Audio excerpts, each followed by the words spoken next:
2025 எப்படி இருக்கணும்னு தெரிஞ்சுக்கணுமா? முக்கியமா உங்களோட ராசிக்கால பலன்களை தெரிஞ்சுக்கணும்னு நினைச்சீங்கன்னா வர நவம்பர் 23ஆம் தேதி அன்னைக்கு, அதாவது வர சனிக்கிழமை அன்னைக்கு ஆதன் ஆன்மீகம் வழங்கும் பிரபல ஜோதிடர்கள் கலந்து கொள்ற 2025 உடைய கணிப்பு நிகழ்ச்சியில நீங்களும் நேரடியா கலந்துக்கணும்னு நினைச்சீங்கன்னா கீழே வரக்கூடிய நம்பருக்கு கால் பண்ணி உங்களோட வருகை பதிவை பதிவு பண்ணிடுங்க. உலகெங்கிலும் நடக்கும் முக்கிய நிகழ்வுகளை குறுஞ்செய்தி வடிவத்தில் தெரிந்து கொள்ள ஆதன் செயலியை டவுன்லோட் செய்யுங்கள். ஆதன் செயலியை டவுன்லோட் செய்ய டிஸ்கிரிப்ஷனில் உள்ள லிங்கை கிளிக் செய்யவும். செய்வன வச்சிட்டாங்க அப்படின்னா இந்த கயிறு கட்டிக்கவங்க சரியாயிடும் அப்படின்னு சொல்லுவாங்க. அந்த கயிறுல அப்படி என்ன ஸ்பெஷல் சார்? அது ஒரு சாதாரண கயிறு தானே. ஒரு ஆயத்தல் குறிச்சி நம்ம படிச்சுட்டு மந்திரிக்கும் போதும் அந்த இது இருக்கும். அந்த கயிறு தான் நம்ம வந்துட்டு கெட்டுது. அப்போ இது என்ன, இது உடம்பில் படும்போது அதுக்கு எரிச்சல் எடுக்க ஆரம்பிக்கும். சிலவங்களுக்கு எல்லாம் ஒன்று என்னன்னாலும் உடம்புல எரிஞ்சு அப்படி மண்ணோடு மண்ணாயிடும். சில பேர் அப்படியும் இருக்குது.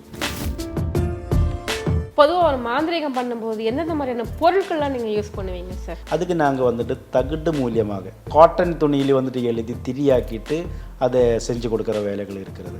நெகட்டிவ் எனர்ஜினாலே நம்ம வந்துட்டு நாடன் கோழி முட்டையில் அதோட விஷயங்களெல்லாம் எழுதி குர்ஆன் மந்திரிச்சு தேங்காய் எடுத்து நம்ம தலையை வந்துடுறது 33 தடவை சுற்றி பாருங்க. நீங்கள் ஃபஸ்ட்டு சுற்றுறதுக்கு முன்னாடி நீங்கள் அந்த தேங்காய் வெயிட்டு எடை போட்டு பாருங்க. சுற்றி முடிஞ்சதுக்கப்புறம் நீங்கள் தேங்காய் எட்டி போட்டு பாருங்க. தேங்காய் வெயிட்டு ஏறி இருக்கும். ஒரு வீட்டில் வந்து ஒரு துஷ்ட சக்தி இருக்குன்னு வச்சுக்கோங்களேன். அதை வந்துட்டு உடனடியாக மாந்திரிகத்துல வெளியேற்றணும் அப்படின்னா என்ன மாதிரியான மாந்திரிகத்தை நீங்கள் செய்வீங்க? குர்ஆன் படிச்சுட்டு அந்த வீட்டோட 4 மூலையில் போயிட்டு நாங்கள் பாங்கு விழிப்போம்.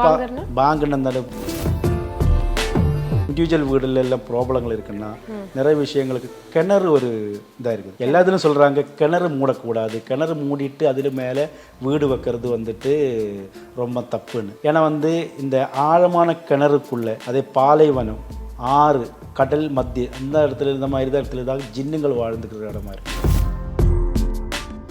முக்கிய தகவல்களை உடனுக்குடன் தெரிந்து கொள்ள ஆதன் செயலியை டவுன்லோட் செய்யுங்கள். டவுன்லோட் லிங்க் டிஸ்கிரிப்ஷனில் உள்ளது. ஆதன் ஆன்மீக நேயர்களுக்கு வணக்கம். நம்ம ஆன்மீகம் சேனலில் ஆன்மீகம் ரீதியான நிறைய தகவல்களை பார்த்தும் தெரிஞ்சுக்கிட்டும் வரோம். நமக்கு நிறைய தீர்வுகளும் தெளிவுகளும் கிடைச்சிருக்கு. அந்த வகையில் இன்னைக்கு நம்ம கூட இணைஞ்சிருக்கிறாங்க ஸ்பிரிச்சுவல் ஹீலர் ஹசரத் ஷாகுல் ஹமீத் அவர்கள். வாருங்கள் பேசுவோம். வணக்கம் சார். வணக்கம். மாந்திரிகத்தில் வந்துட்டு கயிறு ஒன்று கட்டை கொடுப்பாங்க. எப்பவுமே போனோம் அப்படின்னா தாயத்து கயிறு மாதிரிலாம் மந்திரிச்சு கொடுப்பாங்க. ஒரு கந்திஷ்டி பட்டுச்சு, ஒரு உடம்பு செல்ல இல்லை அதை செய்வன வச்சிட்டாங்க அப்படின்னா இந்த கயிறு கட்டிக்கவங்க சரியாயிடும் அப்படின்னு சொல்லுவாங்க. அந்த கயிறுல அப்படி என்ன ஸ்பெஷல் சார்? அது ஒரு சாதாரண கயிறு தானே. சாதாரண கயிறுன்னு நம்ம நினைக்க முடியாது. இப்போ எங்களோட மாதிரி ஒரு ஹசரத்துங்க இல்லைன்னா ஒரு பூஜாரி, அவங்களுக்குன்னு ஒவ்வொரு மந்திரங்களும் அவங்கள உருவாக்கிட்டு அவங்க உருவேற்றி வச்சிருக்கு. அந்த சொல்லுக்கு தான் மரியாதை. அப்போ நம்ம ஒரு அல்ஹம்து சூரா படிச்சுட்டு நம்ம அந்த இதில் கயிறில் கட்டு போட்டுட்டு அதில் மந்திரிச்சு கொடுக்கும்போது அதோட வேல்யூ அந்த சூறாவோட இது வந்துட்டு அதுக்குள்ளே இருக்கும். ஒரு ஆயத்தல் குறிச்சி நம்ம படிச்சுட்டு மந்திரிக்கும் போதும் அந்த இது இருக்கும். அந்த கயிறு தான் நம்ம வந்துட்டு கெட்டுது. அப்போ இது உடம்பில் படும்போது அதுக்கு எரிச்சல் எடுக்க ஆரம்பிக்கும். சிலவங்களுக்கு எல்லாம் ஒன்று என்னன்னாலும் உடம்புல எரிஞ்சு அப்படி மண்ணோடு மண்ணாயிடும். சில பேர் அப்படியும் இருக்குது. அதுக்கு ஒரு செங்கல்பேட்டை என்கிட்ட யாரும் நம்ம பேரில் சொல்ல மாட்டோம், அது ஒரு 18 வயசான பொண்ணு உடம்புல தான் இருந்துச்சு. அது இந்த மாதிரி வந்துட்டு நைட்டில் எல்லாம் அந்த மாதிரி வந்ததுனால வந்தது தான். அது சூசைட் பண்ண ஒரு ஆணோட இதுதான் இருந்துச்சு. நம்ம இது ஒரு மந்திரிச்சு அந்த ஒரு கயிறு கட்டி கொடுத்தது தான். மந்திரிச்சு கயிறு கட்டி கொடுத்த உடனே அந்த பொண்ணு கண்ணு முன்னாடியே தெரியுது, அது எரிஞ்சு சாம்பலாகி மண்ணோடு மண்ணாகிறது. இப்போ அந்த குழந்தைய சூப்பராக இருக்குது. அந்த மாதிரி ஏகப்பட்ட விஷயங்கள் இருக்குது. ஸோ நம்ம கயிறுன்னு சாதாரணமாக நம்ம சொல்ல முடியாது இல்லையா? நானும் அதே மாதிரி வந்துட்டு நம்ம அங்கிட்டு வர ஆளுங்கள்ட்ட நம்ம ஃபஸ்ட்டு அவங்க விஷயத்தெல்லாம் கேட்போம். அவங்க விஷயத்தை காது கொடுத்து கேட்டுட்டு அவங்க இது எதனால இப்போ நம்ம கேட்போம். நம்ம பார்ப்போம் இது உண்மையாக பேய் தானா, இல்லை உண்மையாக செய்வன தானா, இல்லை இவங்களுக்கு டிப்ரெஷனால் வந்ததா, இல்லை ஏதாவது மன அழுத்தத்தினாலே வந்ததானுள்ளது கேட்கறதுக்காக அவங்கள்ட்டன்னு ஒரு 1/2 மணி நேரமும் அவங்க விஷயத்தை அவங்க கதையை சொல்லும். அப்போவே அவங்க கதையிலேருந்து நமக்கு கிடைக்கும் இது கரெக்டான விஷயந்தானா இல்லைன்னு. அதுக்கேற்ற மாதிரி தான் நம்ம அவங்களுக்கு ட்ரீட்மெண்ட் கொடுக்குறது. வந்த உடனே நம்ம வந்துட்டு உனக்குப்பா பேய் பிடிச்சிருக்கு, உனக்கு அவன் செஞ்சிருக்கு, இதெல்லாம் நம்ம சொல்கிறது இல்லை. அவங்களோட இது உண்மையாக இல்லைங்கள நம்ம ஆராய்ச்சி பண்ணி அதுக்கேற்ற மாதிரி நம்ம கணக்கு போட்டு பார்ப்பாங்க. பேர் அம்மா பேரில் எழுதி அபிஜித்து கணக்கெல்லாம் இருக்குது, அதெல்லாம் வச்சு பார்த்துட்டு நம்ம கொடுக்கறது தான் விஷயங்கள் தான். அது பொதுவாக ஒரு மாந்திரீகம் பண்ணும்போது எந்தெந்த மாதிரியான பொருட்கள்லாம் நீங்கள் யூஸ் பண்ணுவீங்க சார்? அதுக்கு நாங்கள் வந்துட்டு தகுடு மூலியமாக அதே மாதிரி வந்துட்டு காட்டன் துணியில் வந்துட்டு எழுதி திரியாக்கிட்டு அதை செஞ்சு கொடுக்குற வேலைகள் இருக்கிறது. அதே மாதிரி வந்துட்டு ரோஸ் வாட்டரில் வந்துட்டு தகடு வச்சுட்டு இது பண்ணி கொடுக்குற வேலைகள் இருக்கிறது. அதே மாதிரி வந்துட்டு நெகட்டிவ் எனர்ஜின்றதுனாலே நம்ம வந்துட்டு நாடன் கோழி முட்டையில் அதோட விஷயங்கள் எல்லாம் எழுதி குர்ஆன் மந்திரிச்சு நம்ம அது பண்ணுற வேலைகள் இருக்குது. அதே மாதிரி தேங்காய், இந்த தேங்காய் சொல்கிறதெல்லாம் நம்ம உடம்புல இருக்கிறது, நம்ம சும்மாவே வந்துட்டு நம்ம ஒரு தேங்காய் எடுத்து நம்ம தலையை வந்துடுறது 33 தடவை சுற்றி பாருங்க. நீங்கள் ஃபஸ்ட்டு சுற்றுறதுக்கு முன்னாடி நீங்கள் அந்த தேங்காய் வெயிட்டு எடை போட்டு பாருங்க. சுற்றி முடிஞ்சதுக்கப்புறம் நீங்கள் தேங்காய் எட்டி போட்டு பாருங்க, தேங்காய் வெயிட்டு ஏறி இருக்கும். ஏன்னா நம்ம உடம்புல இருக்கிற நெகட்டிவ் இல்லை. ஓகே, அந்த தேங்காய்க்கு அவ்வளோ பவர் இருக்குது. அது சயின்டிஃபிக்கலாக நிறைய விஷயங்கள் இருக்குது. அப்போ அதெல்லாம் வந்துட்டு அந்த மாதிரி பொருள்களை நம்ம யூஸ் பண்ணுவாங்க. அதே மாதிரி தாயத்து ஏலசு கொடுப்பாங்க. இந்த ஏலசில் நம்ம என்னன்னாலே அந்த குர்ஆனோட அந்த விஷயங்கள் எல்லாம் எழுதி என்னென்ன விஷயத்துக்கு இப்போ ஒரு குழந்தைக்கு படிப்பு வரல அதுக்கு சின்னதான ஒரு இது கொடுக்குவாங்க. அதே மாதிரி வந்துட்டு சர்வவசிய இது சொல்லிட்டு ஒரு இது இருக்குது. எல்லா விஷயத்துக்கும் 48 நாளுக்குள்ளே நமக்கு அனைத்து விஷயத்துக்கும் நம்ம அதை வந்துட்டு நமக்கு நியாயமானது ஏதோ நம்மளை தேடி கொடுக்கும். அப்போ அதனால சிலவங்களுக்கு வந்துட்டு திருமணம் ஆயிருக்காது, 30-38 வயசாகிட்டு கூட திருமணம் ஆகாத ஆளுங்க இருக்கும். அவங்களும் இதே மாதிரி சூழ்ச்சியாலேயோ இல்லைன்னா ஏதாவது இந்த மோகினி பிசாசு இந்த மாதிரிலாம் இருந்தால் கூட வந்துட்டு திருமணம் ஆகாமல் ஆண்கள் இருக்கும் சில. அதனால் அப்போ அவங்களுக்கு எல்லாம் அதுக்கேற்ற மாதிரி அது என்னன்னு பார்த்துட்டு அதுக்குள்ள விஷயங்கள் தான் நம்ம எழுதிட்டு கொடுப்பாங்க. எல்லாருக்குமே ஒரே தாயத்து கொடுக்கறது இல்லை.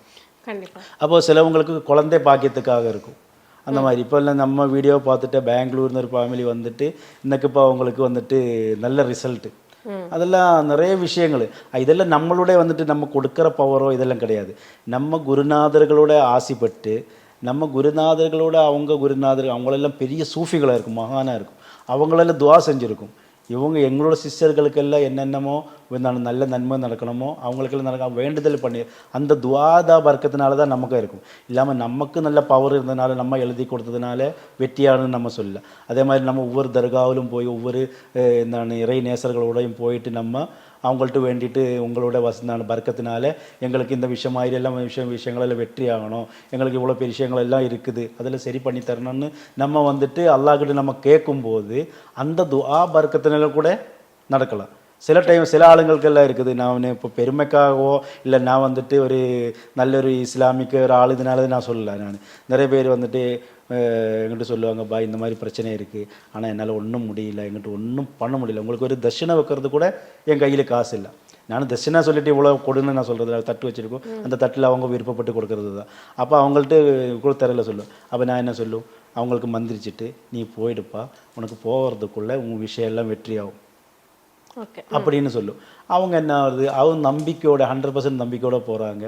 அப்புறம் மறுபடியும் ஒரு 2 மணி நேரமோ 3 மணி நேரம் சொல்லிட்டு ஓகே பாய், நான் ரொம்ப நன்றி, நீங்கள் துவா செஞ்சதுனால எனக்கு கிடைக்க வேண்டியது கிடச்சிச்சு, இல்லைன்னா வேலை கிடச்சிச்சு, இல்லைன்னா வந்துட்டு அதே மாதிரி வெளிநாட்டு துபாயின்னெல்லாம் கால் பண்ணுவாங்க நிறைய பேர். எனக்கு இந்த மாதிரி ப்ராப்ளம், எனக்கு வந்துட்டு என் வீட்டு பக்கத்தில் ஒரு ஆள் பிரச்சனை பண்ணுது, அதனால் என்னை வீடு காலி பண்ண சொல்லியிருக்கோம். எனக்கு இப்போ கூட நாங்கள் மேலே உட்காரும்போது கூட அந்த ரிசல்ட்டு தான் வந்துச்சு. அவன் ரொம்ப தொல்லை பண்ணிகிட்டு இருக்கோம். சரிம்மா நான் ப்ரேயர் பண்ணுறோம், அந்த அம்மாவோட பிரச்சனை இல்லாமல் இருக்கிறதுக்காக நான் துவா செய்கிறோம், உனக்கு என்ன நல்லதோ அது நடக்கும், ஒன்றும் பிரச்சனை இருக்காது. அப்போ அவர் சொன்னது என்ன சொல்லியிருந்தனாலே, ஒன்று நீ வீடு காலி பண்ணு, இல்லைன்னா எனக்கு வந்துட்டு 500 திர்ஹம் எக்ஸ்ட்ரா கொடுக்கணும்னு. 500 திர்ஹம் சொன்னாலே இங்கே 10,000 ரூபா டபுளாக கொடுக்கணும்னு சொல்கிறாங்க. அப்போ அந்த டைமில் அந்த மாதிரி இருந்தது. இப்போ என்ன ஆச்சுனாலும் அந்த அம்மா மேலே யார் கம்ப்ளைண்ட் பண்ணானோ அந்த அம்மாவே வீடு காலி பண்ணி போகிறாங்க. அப்போது யார் நல்லதாக நம்ம நம்பிட்டு எந்த இது பண்ணானோ அப்போ இறைவன் பார்த்துப்பாங்க. அப்போ நமக்கு என்ன வருது, நம்ம ப்ரேயர் பண்ணுறப்பா எல்லாம் சரியாயிடும்னு சொல்லும். அப்போ நான் ஏதாவது பொருள் கொடுக்கல, நம்ம மேலேயும் நம்மளோட குருநாதர் மேலேயும் நம்மளோட அந்த இதனால் நம்பிக்கையில தான் அவங்க அது செய்கிறது. அப்போ அதுக்கு என்ன பண்ணும், அல்லாஹ் வந்துட்டு அதுக்குள்ளே ஜவாபு கொடுக்கும். சிலவருக்கெல்லாம் ஸ்போர்ட்டில் இப்போ அதாவது இப்போ முன்னாடி தான் வந்து தப்பு பண்ணவனுக்கு மறுபடி கிடைக்கணும், கொஞ்சம் ரொம்ப லேட்டாக கிடைக்கும் சொன்னது. இப்போ தப்பு பண்ணவங்களுக்கெல்லாம் ஸ்போர்ட்டில் கிடைக்க ஆரம்பிச்சு. அது ஏதாவது ஒரு வழியில் ஒன்று வந்துட்டு அதான் சொன்னேன் இல்லை கொஞ்சம் முன்னாடி நான் சொன்னேன், அது ஒன்று ஆக்சிடெண்ட் ஆகும், இல்லைனா வந்துட்டு கம்பெனி லாஸ் ஆகும், இல்லைனா வந்துட்டு ஏதாவது ஒரு விஷயத்தில் வந்துட்டு இதாகும். சிலவங்களுக்கு குழந்தைகளுக்கு உடம்பு சரியில்லாமல் போகும், அந்த காசு ஹாஸ்பிட்டலுக்கு கொண்டு போய் கொடுக்கணும் இருக்கும். இந்த மாதிரி விஷயங்கள் எல்லாம் வருதெல்லாம் நம்ம தப்பு பண்ணுறதுனால தான். அதை வந்துட்டு அப்போ நம்ம இறைவன் நம்மளை பார்ப்போம், அது இறைவனை தாண்டி வேற எதுவும் இல்லைல்ல. கண்டிப்பா. அதுதான். ஒரு வீட்டில் வந்து ஒரு துஷ்ட சக்தி இருக்குன்னு வச்சுக்கோங்களேன், அதை வந்துட்டு உடனடியாக மாந்திரிகத்துலேருந்து வெளியேற்றணும் அப்படின்னா என்ன மாதிரியான மாந்திரிகத்தை நீங்கள் செய்வீங்க சார்? நம்ம வந்துட்டு அவங்க ஃபஸ்ட்டு வந்து அந்த எந்த அளவுக்கு அந்த துஷ்ட சக்தி ரொம்ப ஸ்ட்ராங்காக இருக்கா இல்லை எப்படின்னு பார்த்ததுக்கப்புறம் நம்ம வந்துட்டு அங்கே உட்கார்ந்து அவங்களோட விஷயத்தெல்லாம் கேட்டதுக்கப்புறம் நம்ம அங்கே குர்ஆன் படிக்க ஆரம்பிச்சிடும். ஓகே. ஏதாவது இப்போ நாம பண்ணுறது தானே நம்ம சொல்ல முடியும். மற்றவன் நான் அதை கொஞ்சம் முன்னாடி சொன்னேன், ஒவ்வொருத்தருக்கும் ஒவ்வொரு ரீதியாக இருக்கும். நம்ம வந்துட்டு 100% குர்ஆன் இல்லாமல் எதுவும் பண்ணுறது இல்லை. அப்போது குர்ஆன் படிச்சுட்டு அந்த வீட்டோட 4 மூலையில் போயிட்டு நாங்கள் பாங்கு விழிப்போம். அப்போ பாங்குன்னு அந்த மசூதியில் வந்துட்டு 5 வேளை தொழுகைக்கு வந்துட்டு அல்லாஹூ அக்பர் சொல்லிட்டு ஒரு இது வரும்ல, ப்ரேயர் வரும்ல, அந்த இதுதான் பாங்குன்னு சொல்றது. அது வந்துட்டு ஒவ்வொரு வீட்டோட 4 மூலையிலும் போயிட்டு அந்த பாங்கு விழிக்கும் போது என்ன ஒன்னாலு இந்த துஷ்ட சக்தி என்ன இருந்தாலும் சரி, அது அந்த வீட்டில் யார் உடம்புக்கு சிம்டம்ஸ் காமிச்சிருந்தனோ அவன் உடம்புக்கு வந்துடும். அங்கே ஆட ஆரம்பிக்கும் அது. அப்போ அவங்க சொல்லுவாங்க, நான் என்ன விஷயத்துக்காக வந்தது, என்ன இன்ன பேரை அமுச்சு விட்டது அப்படின்னு சொல்லுவாங்க. அப்போ அதுக்குள்ள மந்திரங்கள் நம்ம குர்ஆனோட மந்திரங்கள் எல்லாம் அல் பக்ரா சூரா, அதே மாதிரி அல் காஃபு சூரா, அதே மாதிரி யாசீனு, சூரத்துல் ஜின்னு, சூரத்துல் முல்க்கு, இதெல்லாம் நம்ம படிச்சுட்டு இது பண்ணும்போது அவங்க எங்களை விட்டுருங்கோ, எங்களை ஒன்றும் பண்ணிடாதீங்க, நாங்கள் போயிடுறோம், வந்த இடத்துக்கே போயிடுறோம் அப்படின்னு சொல்லுவாங்க. அந்த அளவுக்கு விஷயங்களை நம்ம பண்ணி கொடுத்துட்டோம். இப்போ நிறைய படத்துலலாம் பார்க்கும்போது பார்த்தீங்கன்னா அந்த பாட்டிலில் வந்துட்டு அந்த ஆன்மாவை பிடிப்பாங்களே, அதெல்லாம் உண்மையா? அதுக்கெல்லாம் நான் உடன்பாடு இல்லை. ஆக்சுவலி அது எந்த அளவுக்கு அதோட இது சாத்தியம்ன்றதுக்கு நான் இப்போ சொல்ல விரும்பலை. ஓகே, அதுதான் சொல்கிறேன்ல, ஒவ்வொருத்தரும் ஒவ்வொரு இதாக இருக்கும். நம்ம வந்துட்டு மற்றவங்கள பற்றி ஏதாவது சொல்லி புறம் பேசக்கூடாது. எங்கள் இஸ்லாத்தில் என்ன சொல்லுதுன்னா, மற்றவங்கள பற்றி புறம் பேசுறது 7 வன்குற்றங்களில் ஒரு வன்குற்றம்னு சொல்லியிருக்கோம். ஓகே. அப்போ அதனால வந்துட்டு மற்றவங்கள பற்றி புறம் பேசுறதுக்கு நான் விட மாட்டோம். அதே மாதிரி என் கிளைண்ட்டு கூட என்னது அணுகி வரவங்கள்ட்ட கூட நான் என்ன சொல்லுனாலும், ஏதாவது வந்துட்டு சிலவங்க சொல்லுவேன், என்ன அப்படி இப்படி அவங்க இப்படி இருக்க, உனக்கு என்ன விஷயம் நடக்கணுமோ அதை நீ சொல்லு. அவங்கள பற்றிட்டு அவங்க இல்லாத இடத்துல அவங்க இருக்கும்போது தான் நீங்கள் அவங்கள பற்றி சொல்லணும். மற்றவங்களுக்கு நம்ம பேசும்போது புறம் பேசுகிறதாகும்.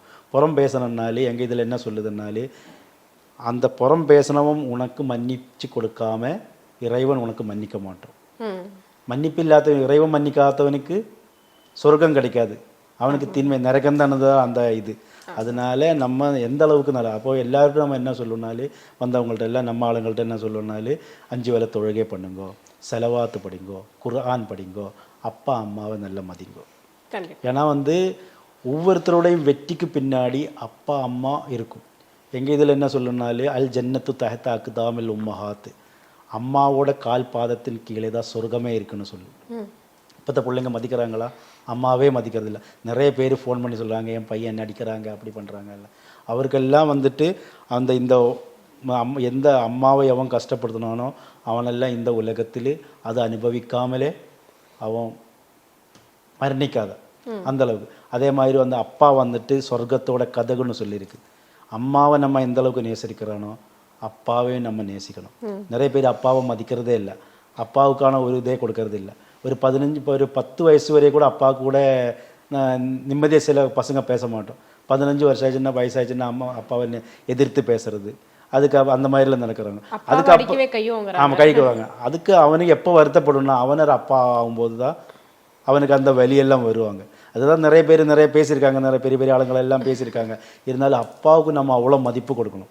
ஏன்னா அப்பாவுக்கு அழுக தெரியாது, எல்லாத்தையும் சுமந்து நடப்பாங்க. அப்போ இந்த அப்பா அம்மாவை மதித்து அப்பா அம்மாவை வந்துட்டு நான் நல்லபடி பார்த்தாலே அவனுக்கு இந்த உலகமும் மறுமையும் அவனுக்கு சொர்க்கம் கிடைக்கும். கண்டிப்பாக. அதுன்னு நான் எல்லாரோட வேண்டிக்க அதை சொல்லுவாங்க. அப்பா அம்மா நாங்கள் ஃபஸ்ட்டே கேட்போம், அப்பா எங்கே இருக்காங்க, அம்மா எங்கே இருக்காங்க, உங்க கூட இருக்கானா? அவங்க இல்லை, அவங்க தனியாக சமையல் பண்ணிட்டு இருக்கு. ஃபஸ்ட்டு நீ அவங்க கூட சேர்ந்து வாழ ஆரம்பிக்கு. ஓகே, அதுக்கப்புறம் தான் அவங்களுக்கு அப்புறம் தான் உனக்கு மனைவியும் பொண்டாட்டி இல்லை அப்படின்னு சொல்லிட்டு இது பண்ணுவாங்க. அப்புறம் அவங்களுக்கு மனைவியும் கூட வந்திருக்குன்னு அவங்கள சொல்லி புரிய வச்சு வைக்குவாங்க. அவங்களுக்கு அவங்க அம்மாவை அப்பாவை எப்படி இதோ அதை சொல்லி புரிய வச்சு எத்தனையோ பேரோட இதில் நிறைய பேர் பிள்ளைங்களே வேணான்னு சொல்லி விட்டுட்டு போயிடுறாங்க. ஏகப்பட்ட பேர் இருக்கு, அப்படி இருக்கிறாங்க. அது என்னன்னாலே சில கர்மாக்கள் இருக்கும். நிறைய விஷயங்கள் எப்படி கர்மாக்கள் என்னன்னாலே, ஒரு சிலவங்களில் அந்த காலத்தில் ஒருத்தர் சொன்னாங்க எங்கிட்ட, இது உண்மையாக எந்த அளவுக்கு உண்மையானு சொல்ல முடியாது. ஏன்னா பிற மதத்தை பற்றி நம்ம சொல்கிறது இது. ஏன்னா அந்த காலத்து 400 வருஷம் முன்னாடி எல்லாம் வந்துட்டு இந்த சாமி கண்ணி திறக்கணும்னா நரபலி கொடுக்கணும் அப்படின்னு அந்த மாதிரி இருக்குன்னு சொல்கிறாங்க. அது எந்த அளவுக்கு உண்மைன்றது எனக்கு தெரியாது. அப்போது அதில் அவங்க சொல்கிறாங்க 400 வருஷமாக ஒரு ஃபேமிலியே வந்துட்டு அந்த நரபலி, அது ஒரு கர்ப்பிணி பண்ணை தான் நரபலி கொடுத்தாங்க. அந்த 400 வருஷமாக அவங்க பின்னாடி துரத்தி வந்துட்டு இருக்காங்க. அந்த அளவுக்கு கர்மா இருக்கும். அப்போ கர்மா இருக்கும்போது என்ன அந்த ஃபேமிலிக்கெல்லாம் அவங்களுக்கு சிலவங்களுக்கு என்ன ஆகுனாலும் இதே மாதிரி தான் வந்துட்டு வீட்டில் வந்துட்டு நிம்மதியாக இருக்காது. சொந்தம் வீடு வாடகை கூட்டுட்டு அவங்க வேறு வாடகைக்கு போகணும் நிலைமையெல்லாம் வந்திருக்கும். நிம்மதியாக வாழ முடியாது. பிஸ்னஸ் லாஸாக இருக்கும், டோட்டலாக தான் இருக்கும். அதே மாதிரி இன்னொரு முக்கியமான விஷயம் என்னன்னாலும் நான் நிறைய பேர்கிட்ட நான் கேட்டும் அதே மாதிரி நான் ஆராய்ச்சி பண்ணிட்டும் தெரிஞ்ச விஷயம் என்னன்னாலும் இந்த இப்போ சிட்டியில் இருந்தாலும் சரி எங்கே இருந்தாலும் சரி இண்டிவிஜுவல் வீடுல எல்லாம் ப்ராப்ளங்கள் இருக்குன்னா நிறைய விஷயங்களுக்கு கிணறு ஒரு இதாக இருக்குது. எல்லா இதுலையும் சொல்கிறாங்க கிணறு மூடக்கூடாது, கிணறு மூடிட்டு அதில் மேலே வீடு வைக்கிறது வந்துட்டு ரொம்ப தப்புன்னு. ஏன்னா வந்து இந்த ஆழமான கிணறுக்குள்ளே அதே பாலைவனம், ஆறு, கடல் மத்திய அந்த இடத்துல இந்த மாதிரி தான் இடத்துல தான் ஜின்னுங்கள் வாழ்ந்துக்கிற இடமா இருக்கு. நம்ம அவங்கள ஜின்னு தொந்தரவு பண்ணும்போது அவங்கள நம்ம குடும்பத்தில் பிரச்சனைகளை பண்ணும். அப்படி வரும்போது தான் இந்த மாதிரி வந்துட்டு என்னென்ன ஆகுனாலும் இந்த ஆன்ஜியோ, பைபாஸ் சர்ஜரி, கர்ப்பப்பை ரிமூவ் ஆகிறது, அதே மாதிரி ஆக்சிடெண்ட் ஆகிறது, அகால மரணம் நடக்கிறது, குடும்பத்தில் கணவன் மனைவி ஒற்றுமை இல்லாகிறது, குழந்தைங்க படிப்பில் சொதப்புறது, கோபக்காராகிறது, கெட்ட பழக்கத்துக்கு போகிறது, இல்லைன்னா வந்துட்டு திருமணம் ஆகாமல் இருக்கிறது, திருமணம் ஆகிறதுக்கு குழந்தை இல்லாமல் இருக்கிறது, 10 ரூபா வந்தோன்னா 100 ரூபா செலவாக இருக்கிறது, எப்போ பார்த்தாலும் ஹாஸ்பிட்டலு செலவே வருது. இந்த மாதிரி விஷயங்கள் எல்லாம் நிறைய வந்துட்டு இந்த மாதிரி கிணறு மூடின ஒரு தோசை இருந்தால் கூட இப்படி வர்றதுக்கு நிறைய வாய்ப்பு இருக்குது. இதே சிம்டம்ஸே நமக்கு வந்துட்டு செய்வனே ஏவலும் வரும். அப்போ அது நம்ம கரெக்டாக கணிக்கணும். சிலவங்களை வந்துட்டு வரும்போதே என்ன பண்ணணும்னாலும் உனக்கு அந்த மாதிரி இருக்குன்னு சொல்லிட்டு நம்மளோட பொருளாதாரத்துக்காக நம்ம எதுவும் பல விஷயங்களும் சொல்லிட்டு நம்ம பண்ணுறதில்ல. நம்ம அது பண்ணுறதில்ல. நம்ம ஃபஸ்ட்டு அவங்கள அவங்களால பண்ண முடிஞ்சது நம்மளும் காசு வாங்குற ஆள் காசு வாங்கும். அந்த அப்பாயின்மெண்ட் ஃபீஸ் தான் வாங்கலாம் சரி, அவங்க வேலைக்கு நம்ம உழைப்புக்குன்னு ஒரு வேல்யூ இருக்குல்ல, அந்த உழைப்புக்குள்ள வேல்யூக்குள்ளே நம்ம வேலைகளை நம்ம செஞ்சு கொடுத்து அதுக்குள்ளே வெற்றி கடவுள் புண்ணியத்தால் இதுவரைக்கும் யாரும் எங்கிட்ட நெகட்டிவும் சொன்னதில்லை. அது கடவுளுக்கு நன்றி. அதனால தான் இப்போ நம்ம திருச்சிராப்பள்ளியிலே கருமண்டபத்திலே நான் வந்து ஒரு பெரிய ஒரு திக்ரு மஜ்லிஸை ஆரம்பிச்சிருக்கோம். 2 மாதம் ஆயிடுச்சு. ஃபஸ்ட்டு மாதம் திக்ரு மஜ்லிஸ் முடித்து 2வது முடித்ததுக்கப்புறம் நான் மக்கா போய் 14 நாள் உம்ரா செஞ்சு, மதீனாவில் ஒரு 4 நாள், மக்காவில் ஒரு 9 நாள் உம்ரா செஞ்சு முடித்து அங்கே ப்ரேயர் பண்ணி முடித்ததுக்கப்புறம் தான் அப்போ வந்து இப்போது சென்னை வந்து இப்போ 10 நாள் தான் ஆயிடுச்சு. இன்னும் மறுபடியும் இன்றைக்கி நான் திருச்சிக்கு போகிறோம். அங்கே போயிட்டு அங்கே நிறைய பேர் வெயிட்டிங்கில் இருக்கும். ஏன்னா வந்துட்டு மதுரை, திருநெல்வேலி, தூத்துக்குடி, கோயம்புத்தூர், திருப்பூர், ஈரோடு, அதே மாதிரி இங்கே இந்த பக்கம் இந்த கோயந்தானு, பாண்டிச்சேரி, சேலம், அதே மாதிரி கடலூர், எல்லா சைடுந்தும் எனக்கு அங்கே கிளைண்ட்டுங்க இருக்குது. அப்போ அவங்களுக்கு ஒரு சென்றான இடம் திருச்சி தான் இருக்குது.